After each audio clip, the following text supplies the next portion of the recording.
Hey guys, welcome to the second video of the series on teaching. And today we are going to talk about motivation. So motivation is that desire or that force that moves us, well, anybody, to do anything. And when it applies to teaching and learning, motivation is basically like the only reason why people can learn. Because if there is no motivation to learn, people usually don't learn.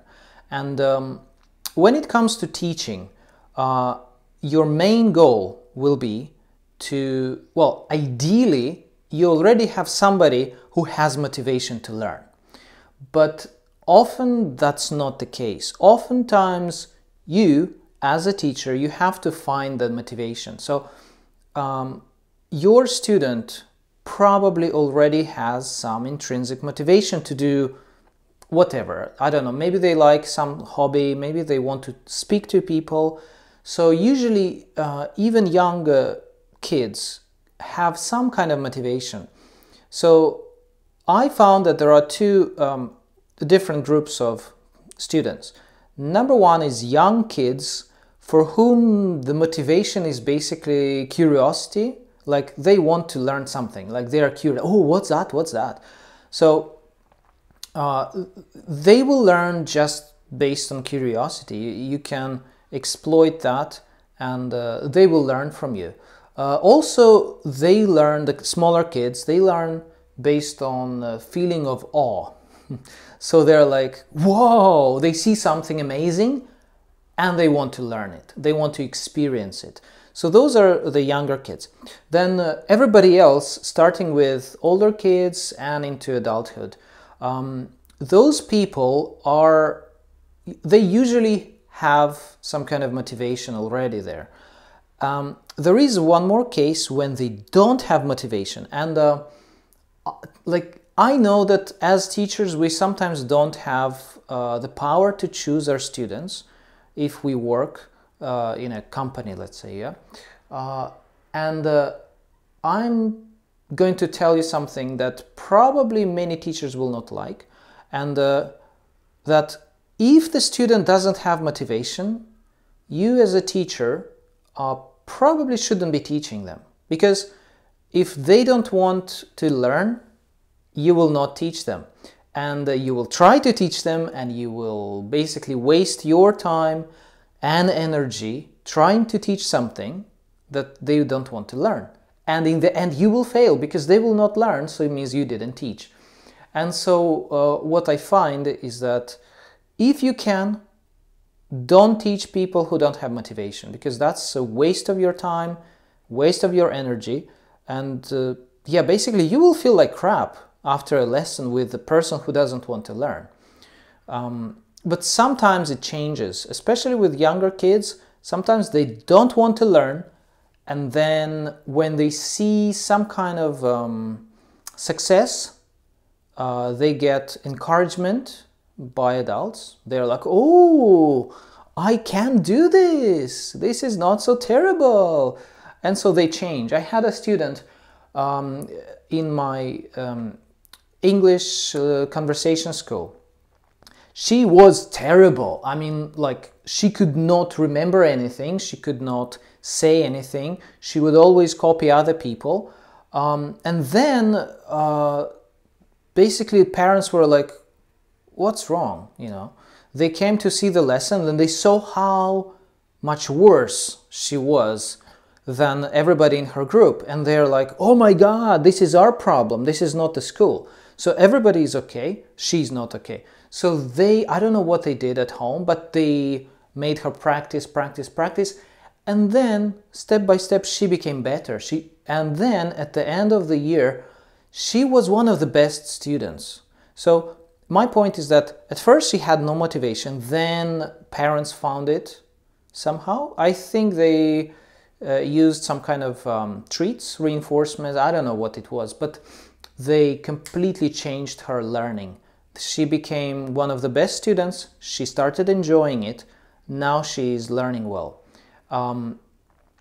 So yeah, that is two different groups of people. Now, how you as a teacher can change their motivation.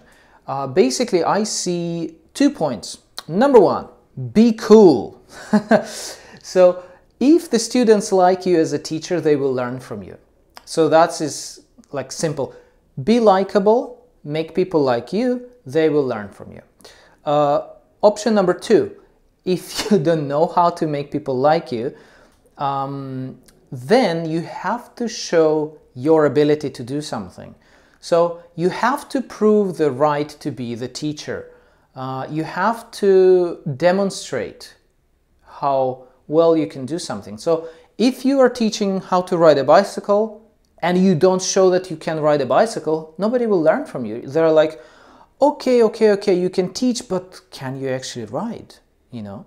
And then, so when you start teaching or when you are going on in the process of teaching, you have to show that you can do what you are teaching. And you can do it much better than the students. And that is very important. This is number one. Number two, if you imagine you can speak a language, you're teaching some kind of language. Again, you have to show that you can speak the language. And not only that, here's the, like, this is a very, very important point that so many teachers don't understand. When you're teaching a language, you have to show that you learned the language. And like for me, I'm teaching English. This is kind of funny, isn't it? English is not my first language, and I learned it. And many people in Japan, like kids especially in Japan, they are like, oh, English is impossible to learn, you know, because they are like divide their brain into Japanese brain and English brain. And then what happens is that they think that, nah, English is just like something else, you know, it's not a language, it's something. And then, like, you can see this kind of, whoa, face when you speak Japanese. They're like, whoa, whoa, you're not Japanese, but you can speak Japanese? How is that possible? And then they're like, they understand that you can have more than one language in your brain, and you can learn more than one language. And when that switch happens, they immediately understand that you are the boss.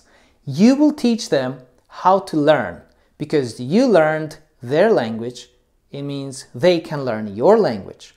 And so that ability to show that you can do something, you can actually do what you're teaching, that is one of the greatest points in motivating somebody to learn something. So if you're teaching how to ride a bicycle, show how to ride a bicycle. If you're teaching a language, show that you can use the language that they know. And then they will be like, oh, okay, so this guy could learn, so he can also teach. I think that's intuitively what everybody understands, that the person who can learn can also teach. Because learning and teaching are basically kind of like two sides of the same process. If you can learn, you can teach. If you can teach, you can learn. And that's why I see many bad teachers who can't learn, basically. It's like some people, in Japan especially, who teach English, their English is their first language and they don't speak any other language. And usually those people are so bad at teaching because they haven't learned any language, any foreign language. They don't know how difficult it is, so they can't really teach. I learned English. I know it's difficult. I could teach myself. It means I can teach other people. So same with you. When you're teaching, please learn, well, first of all, you have to know how you learned. And secondly, you have to show that you learned to your students. Okay guys, sorry about this second half of the video. I think it was a bit too long. So I hope you got some value from it, and see you next time.